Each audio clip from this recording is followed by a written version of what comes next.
Alors, juste pour rebondir un tout petit peu sur ce que Asma a si bien dit, l'analyse du marché.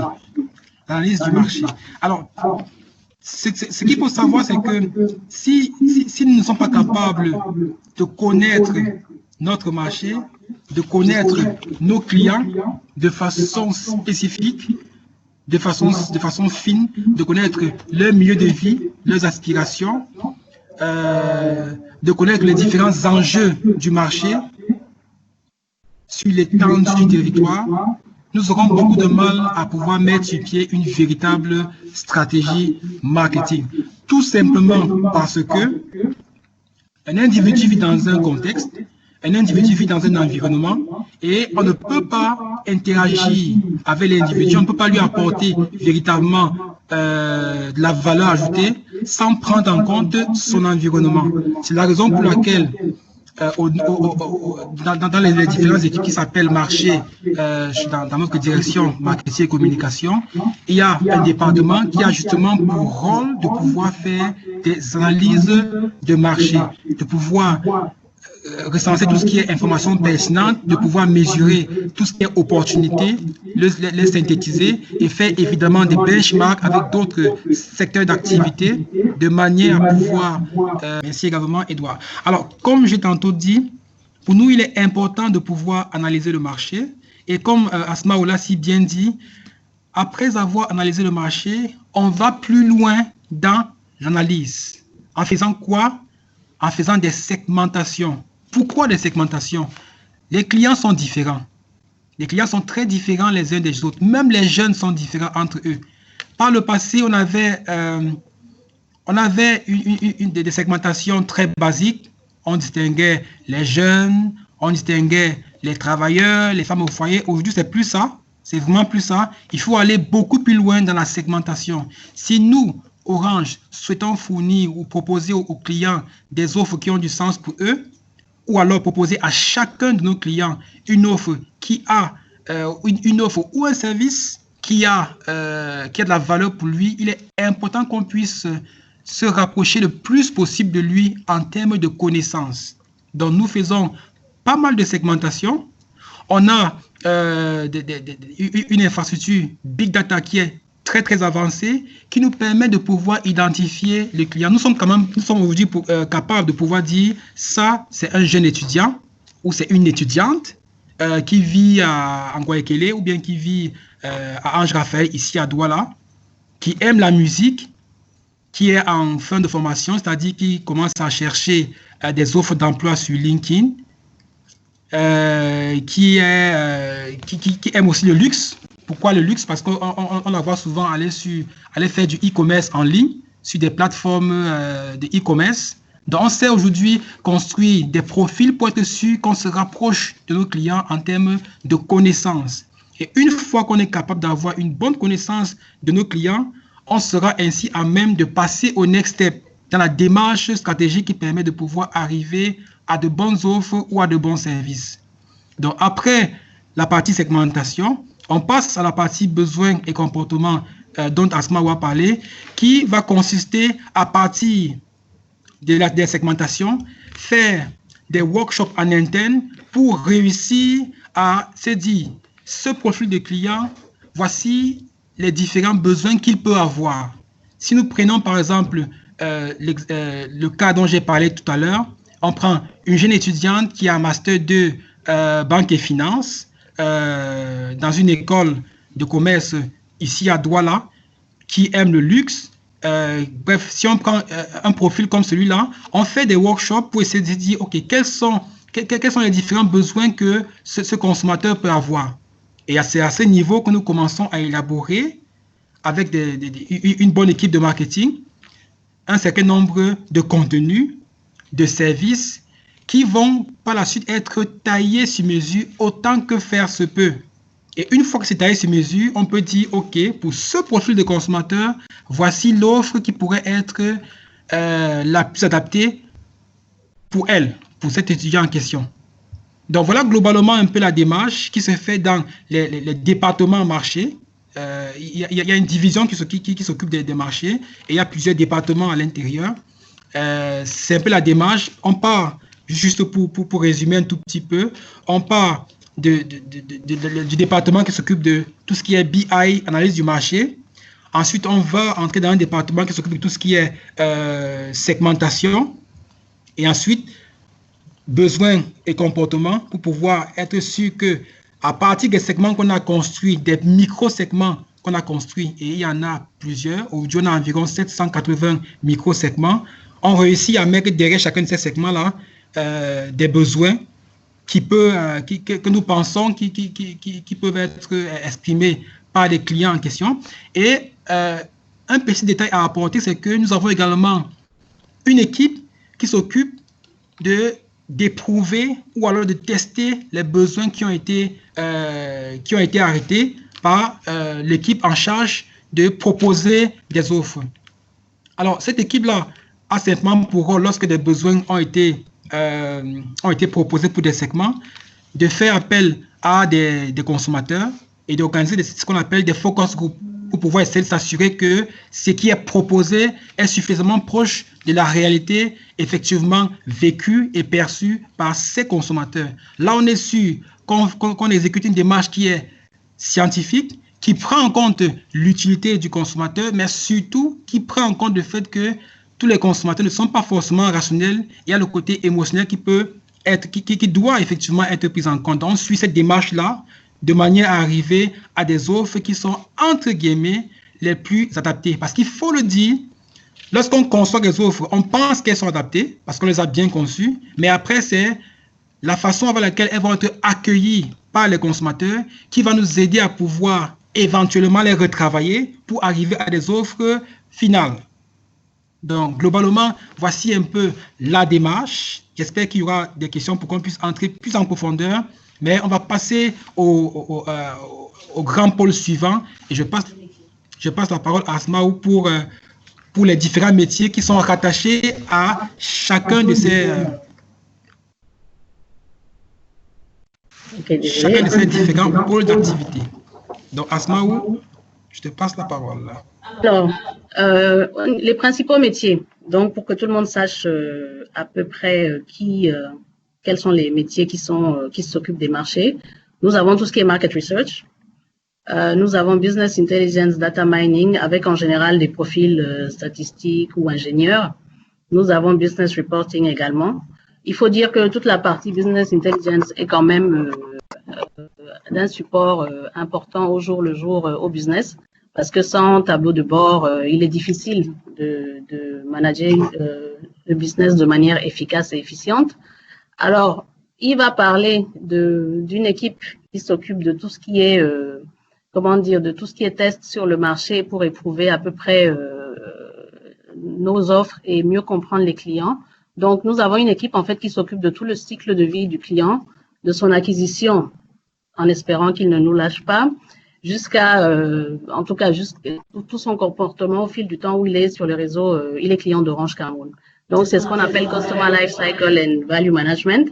Et également, maintenant, tout ce qui est segment management, donc toutes les équipes en charge de développer des offres en fonction des segments définis. Et également une équipe qui s'occupe de la partie internationale. Globalement, c'est vraiment les principaux métiers de tout ce qui est marché à la DNC. Donc, alors, juste pour ajouter quelques petits mots à ces différents métiers que Kasmaou a si bien présentés, juste pour ajouter quelques petits éléments à cela.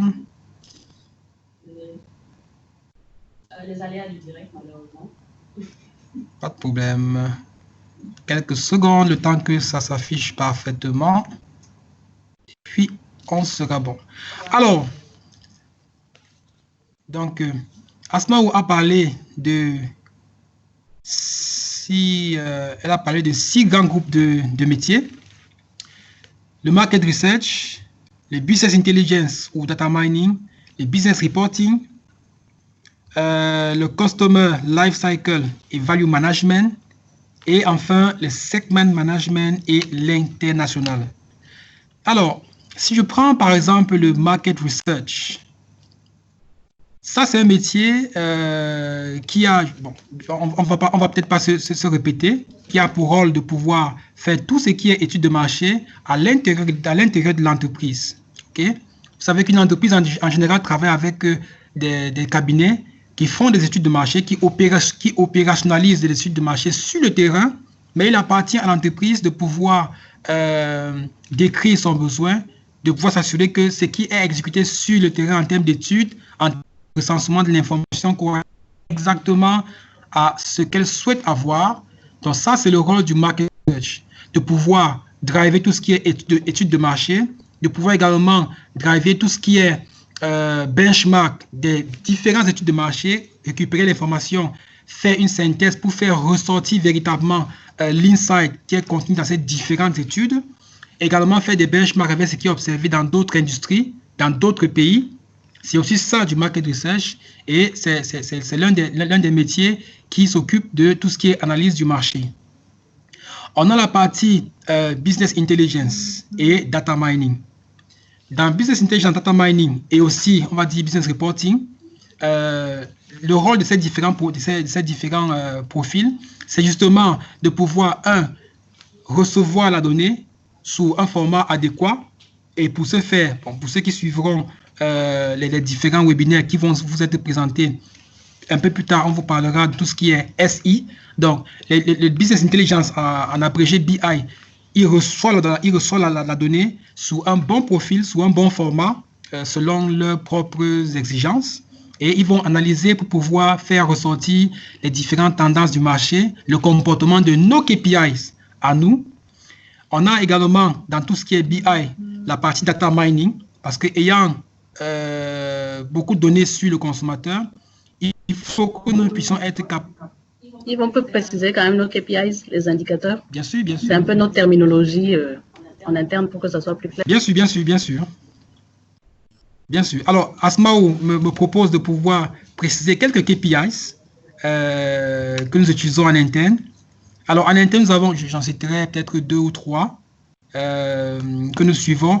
Si nous vendons si nous offrons des services à nos clients et que nous voulons nous assurer qu'on est performant en termes de part de marché, il va de soi que nous devons suivre les parts de marché régulièrement. On doit suivre le revenu par client. Et nous appelons cela dans le langage, dans le jargon anglo-saxon, Average Revenue Per User, en abrégé ARPU. On doit pouvoir le suivre, s'assurer que, OK, est-ce que les clients sont constants en termes de consommation chez nous? On doit pouvoir suivre leur consommation en termes de volume. Est-ce qu'ils font la même quantité d'appels en termes de minutes? Ou alors est-ce qu'ils font la même quantité de mégas? Et cela, c'est à l'abonné près, à l'heure près. Donc, on regarde par abonné, par heure, par jour. On pilote également ces différentes informations de manière à ce que si un abonné se retrouve en baisse de consommation prolongée, on soit capable de chercher à comprendre pourquoi, est-ce qu'il éprouve un problème en particulier et quelle est la solution qu'on peut lui apporter. On a plusieurs autres KPIs qui sont le prix moyen que nous pilotons. Il y en a vraiment un bon paquet. Je ne vais pas les citer tous ici, sauf s'il y a des questions par la suite, on pourra certainement les aborder.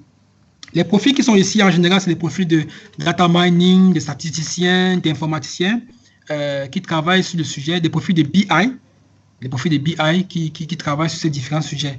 Également, la partie business reporting, c'est vraiment de faire le reporting, de pouvoir permettre, vous savez, nous en interne, on a un dashboard qui nous permet d'avoir une vue claire au quartier près de tous nos différents indicateurs.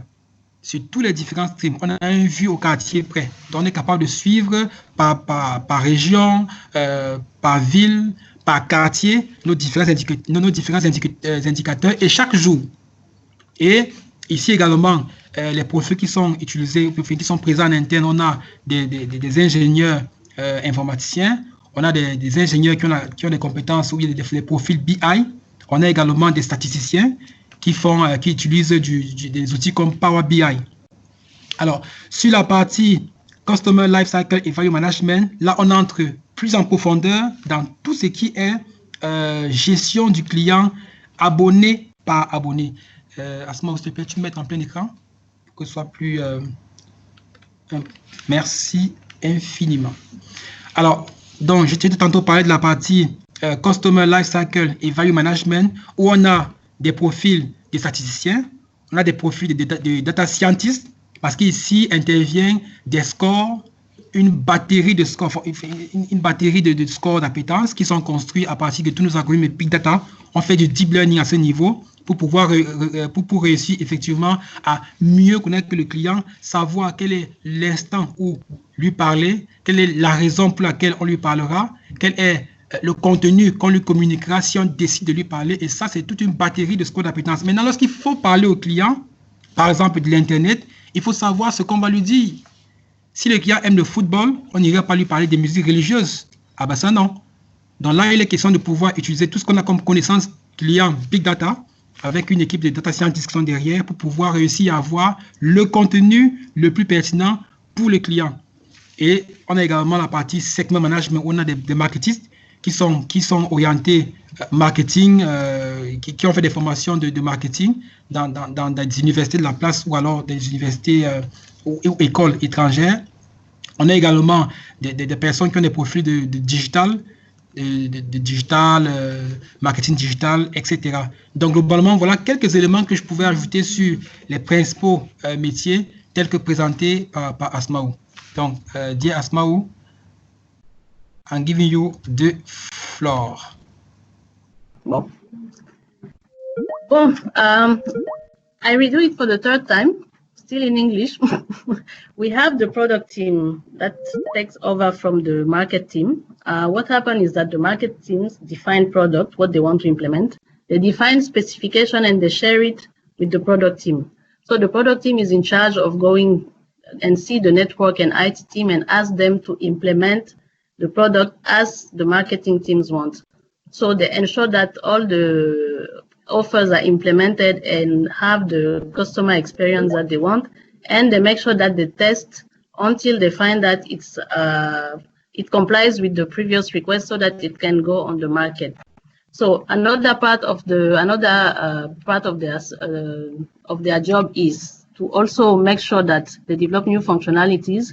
We have basic services, but we are also an innovative network. So on a day-to-day basis, they make sure that they check if there are any opportunities that we can use from the existing functionalities on the network so that we can develop and optimize our customer experience and ensure our turnover growth. So also, we have another team in charge of developing contents. So this team is one of the teams that works not only with the internal stakeholders, but also partners. So we call them mainly the value-added service team. What they do is like they partner with providers, mainly local providers or international, so that we can offer contents to our customers and we provide value. So we don't just offer the telecom services as basic, but we add on top of it contents that can give more value on a day-to-day basis to our customers. So this is really a team which works with partners from outside, and we try to in the end enables the growth of the overall digital ecosystem. So one last activity is also something which is not seen by the end users. It's the inter-operator relations.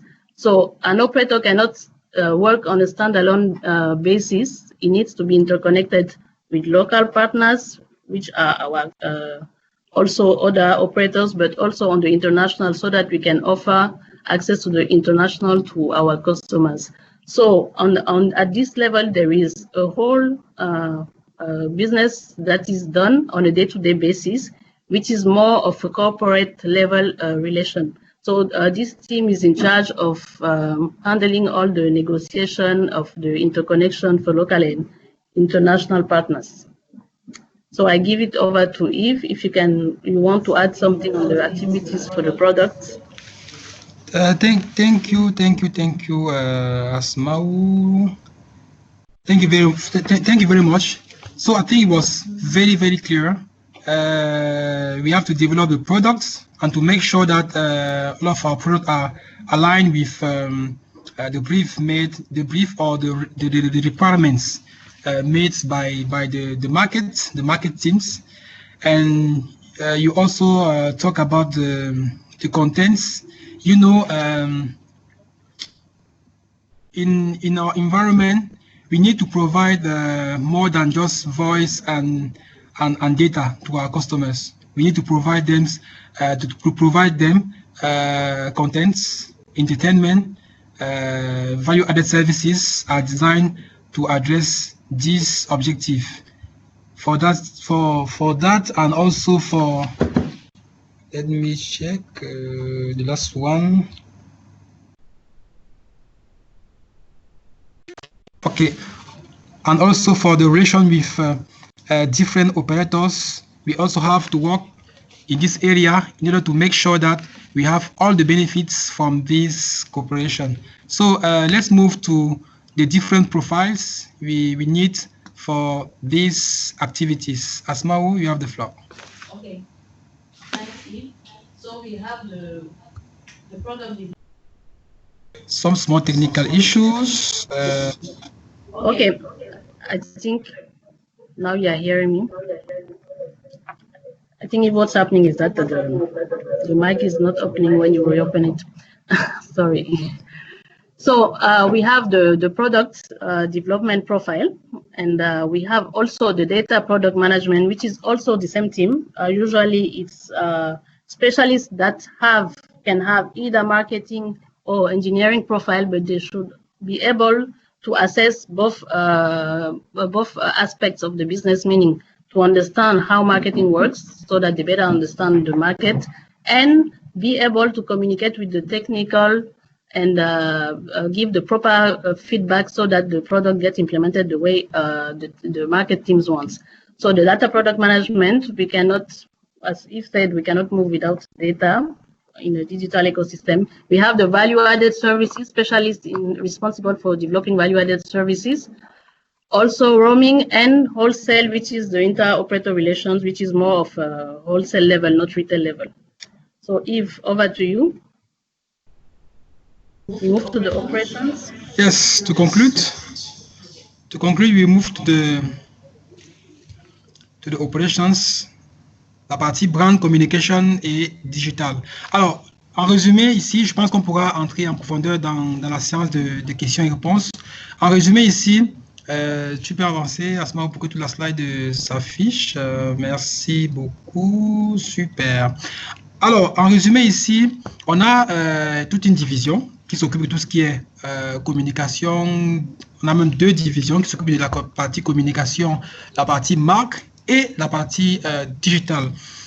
Globalement, ce qu'ils font, c'est de pouvoir travailler à construire la marque, à pouvoir développer l'image de marque sur le marché, en adéquation avec la vision et les valeurs de l'entreprise. Vous savez, chaque marque a sa façon de communiquer, et nous, Orange, avons une façon de communiquer qui s'appelle l'identité de la marque. Alors, c'est également de pouvoir construire les campagnes de communication. Une fois que tout ce qui vous a été présenté en amont a été fait, on a construit l'offre. Après, il faut construire la façon de la communiquer et c'est ça qui entre dans la campagne de communication. Évidemment, après, il faudra choisir quels sont les médias à utiliser parce que, comme vous le savez, les consommateurs ne sont pas... comment dire en français? On ne peut pas toucher tous les consommateurs de la même façon sur tous les canaux. D'accord? Les jeunes sont à 70% sur les digital. Les femmes au foyer sont en général à la télévision, sur la télévision et dans des chaînes bien précises, à des heures bien précises qu'on connaît. Les hommes de 45 ans en montant sont en général à la radio. Ils écoutent plus la radio. Donc, en passant par la radio, on peut mieux les toucher. Et selon le type de campagne, selon l'envergure de la campagne, on sait quels sont les différents canaux qu'il faut choisir. Et enfin, il faut coordonner avec les différentes parties prenantes, les médias, les institutions, les personnalités publiques, l'agencement des campagnes marketing et la communication pour pouvoir adresser de façon efficace et spécifique le client. Enfin, il y a l'écosystème digital, qui est le dernier dans cette présentation, mais qui est parmi les plus importants. On sait qu'il y a la grosse transformation qui arrive dans le marché et justement, il est question de pouvoir entrer dans ce changement-là et se positionner. Bon, on le fait déjà très bien avec le lancement très très récent, il y a cela un peu moins d'une semaine, de l'offre entièrement digitale qui s'appelle MyWay Plus et qui permet justement de pouvoir adresser la soif de digital de nos consommateurs et leur permettre de pouvoir être entièrement sur le digital pour pouvoir faire tout leur achat de produits et services. Et les métiers que nous avons pour pouvoir adresser ces différentes problématiques sont des médecins, des profils de brand et créatifs, des profils de sponsoring, event, go-to-market, tout ce qui est des formations basiques, enfin des formations classiques de communication, et même de journalistes. On a plusieurs journalistes qui bossent avec nous sur plusieurs métiers. On a également des métiers de community management et des métiers de digital product. Donc globalement, voilà un peu l'organisation qu'on souhaitait vous présenter. On va s'arrêter là et passer directement à la partie questions-réponses, et ça nous permettra ainsi de pouvoir adresser des problématiques spécifiques qui répondent à vos différents besoins. Donc, peut-être un petit mot sur Pulse. Yes, je passe la parole à Asmao qui nous dira un petit mot sur Pulse, ou bien sûr, il veut que je dise un mot dessus. Alors, Pulse. Au Cameroun, il y a des communautés des jeunes, des associations. On n'entend plus rien. Alors, est-ce qu'on m'entend? Bon, j'espère qu'on m'entend. C'est bon, à ce moment, on ne modifie rien. Alors, juste un petit mot sur Pulse avant qu'on ne passe à la petite séance de questions et réponses. Pulse, c'est la plus grande communauté des jeunes au Cameroun. C'est une communauté de jeunes qui sont ouverts, qui en veulent beaucoup plus chaque jour. Et c'est une communauté qui a été mise sur pied par Orange Cameroun depuis environ 4 ans. Et c'est pas que des bons plans, c'est pas que des bonus que nous offrons aux clients, non pas du tout. C'est également des contenus éducatifs. C'est également un accès gratuit à leurs cours, à leurs documents, à de la documentation en général, à des livres, à des documents des universités. Il faut le dire clairement que pendant la période de la pandémie, nous avons donné accès de façon gratuite à tout ce qui est contenu éducatif aux jeunes. C'est également une interface où les jeunes peuvent s'exprimer, ils peuvent avoir accès à toutes les différentes opportunités qu'il y a chez Orange Cameroun, brand ambassadeur, stage, etc. C'est également une interface, une plateforme où il y a des contenus de divertissement, des contenus musicaux, Dixter, des contenus de vidéos en demande. Vraiment, c'est une plateforme où on a condensé un ensemble de contenus, un ensemble de bons plans, parce qu'on sait aussi au passage que les jeunes n'ont pas beaucoup de moyens. Ils sont pour la plupart des étudiants, donc ils sont encore dans la phase où ils ont besoin d'avoir un accompagnement. Donc nous, Orange, on a compris ça et on a mis sur pied une plateforme qui, je précise, ne contient pas que des bonus. Non, pas du tout, parce que nous ne pensons pas uniquement donner la possibilité des mégas aux jeunes ou des bonus, mais elle donne la possibilité de pouvoir se divertir comme des jeunes, avoir du fun comme des jeunes et surtout s'orienter vers l'avenir. Donc c'est un peu ça, Pulse, et on pourra rebondir dessus s'il y a des questions. Donc je passe la parole à Asmao pour conclure et on est libre, on est ouvert aux différentes questions. Merci. Thank you. Donc globalement, c'était juste une synthèse, une petite synthèse, voilà, des différents métiers, des activités de la DMC. Donc nous sommes ouverts aux questions. Merci. Alors, les outils que nous mettons en place pour collecter les infos sur les centres d'intérêt de nos clients. Alors, j'ai tantôt parlé du Big Data. Ce qu'il faut savoir, c'est que nous passons beaucoup de temps sur nos smartphones, vraiment beaucoup de temps. On fait pas mal de choses sur nos smartphones. On écoute la musique, les différents styles musicaux. On fait du shopping, du e-commerce. On fait vraiment beaucoup de shopping. Plusieurs vont sur LinkedIn, sur des plateformes de recherche d'emploi. Plusieurs vont également sur des plateformes éducatives. Et nous, à partir de nos infrastructures Big Data, on est capable de pouvoir récupérer toutes ces traces d'informations, les transformer avec nos data scientists, les transformer, les structurer de manière à avoir une information qui est utilisable. Donc, c'est à partir essentiellement, ça c'est l'information à l'abonné près. C'est à partir de nos sondes Big Data que nous sommes capables de pouvoir récupérer ces différentes informations-là, les mouliner et construire. Parce que les centres d'intérêt, en fait, c'est un résultat final qui provient de beaucoup de process, beaucoup de processing. d'accord? On récupère l'information à partir de vos des données de navigation et on fait un certain nombre de retraitements et après on construit des scores d'appétence qui permettront de dire ce client-ci est susceptible d'être intéressé par tel élément ou bien par tel autre élément. Donc, globalement, voilà un peu l'approche. Alors, la question, bon, les modérateurs pourront nous dire, hein, les modérateurs pourront dire si on a encore du temps. Je vais peut-être répondre à la question relative à comment l'expérience client est-elle prise dans la conception de nos offres. Alors, comme on a tantôt dit un peu plus haut, lorsqu'on fait la segmentation, c'est pour pouvoir être sûr qu'on ne donne pas tout à tout le monde, qu'on se rapproche un peu plus des besoins du client. Ça, c'est la première étape, de prendre en compte le client et donc son expérience dans la conception des offres. La seconde chose, justement, c'est de pouvoir nous inspirer de tout ce qui est études de marché. Si on se rend compte aujourd'hui que les clients sont plus de digital, que les clients veulent avoir un peu moins de code court à retenir, nous comprenons qu'il faudrait que nous puissions mettre sur pied une offre qui répond aux besoins du client et qui est sur le digital. Ainsi, on pourra répondre à son expérience qui est de ne plus avoir 150 codes USSD à pouvoir retenir. La dernière des choses, c'est que chaque fois qu'on crée une offre, on fait ce qu'on appelle des focus group en amont pour être sûr qu'avant que l'offre aille sur le marché, on a essayé de prendre en compte les avis des clients qu'on a pris la peine de choisir de façon on va dire, statistique ou scientifique, qui puissent permettre d'avoir quand même des insights autres que les nôtres en interne. Prendre un peu des insights des clients lambda pour pouvoir ajuster nos offres. Donc, voilà un peu comment nous prenons en compte cela. Bon, après aussi, on récupère des feedbacks sur les réseaux sociaux qui nous permettent de pouvoir ajuster nos offres de temps en temps. Donc, voilà. Alors, pour pouvoir accéder à Pulse, moi, je vous conseille de vraiment, ce que nous avons fait, hein, c'est de mettre sur pied une plateforme qui est vraiment user-friendly. Moi, j'encourage tous ceux qui peuvent être intéressés par Pulse d'aller chercher Pulse dans l'application MyOrange ou bien d'aller s'inscrire sur Pulse, c'est dièse 119 dièse. Ils pourront voir la plateforme des jeunes Pulse là-bas. Et nous avons conçu la plateforme Pulse de manière à ce que dès qu'on y entre, on s'y retrouve directement. Aujourd'hui, par exemple, tous les jeunes bacheliers qui veulent s'inscrire à l'université, Pulse les accompagne. C'est-à-dire que dans la plateforme Pulse, ils ont pour chacune des universités où ils veulent s'inscrire, ils ont tout le parcours qu'il faut faire. Il faut aller où on va payer les frais de scolarité, à quel endroit, on fait la visite médicale à quel autre endroit, c'est dans Pulse. Et il n'y a pas vraiment besoin de se faire accompagner. On a mis un accent particulier à ce que ce soit user-friendly.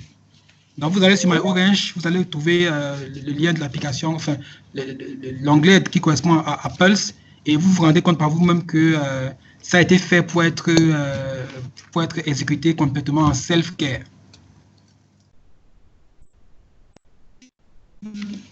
Donc, je ne sais pas si on a encore du temps. Une question là de Aminatou. Vous avez parlé dans votre présentation d'une équipe de tests pour mouliner vos offres avant la proposition au client. Est-ce à dire que vos tests sont faits grandeur nature avec des clients réels ou c'est une sélection particulière? Bon, évidemment, pas faire des tests, ça dépend, hein, ça dépend. On fait en fait les deux, ça dépend des offres ou bien des concepts qu'on veut mettre sur le marché. Il y a des concepts où, ce qui est sûr, c'est qu'on fait d'abord des tests techniques. Quand je dis technique, c'est qu'on prend des puces, des téléphones et on teste pour voir si l'offre marche comme c'est souhaité. Mais après, on peut faire des tests de montée en charge ou bien des tests pour voir comment est-ce que le marché se comporte. Avant de lancer la com fortement dessus, on laisse l'offre ouverte et on fait tester par des grosses masses de personnes. Et à ce moment, on peut avoir d'autres types de feedback pour pouvoir ajuster l'offre. Il y a une longue question, très longue question de Fabrice Famging. Alors,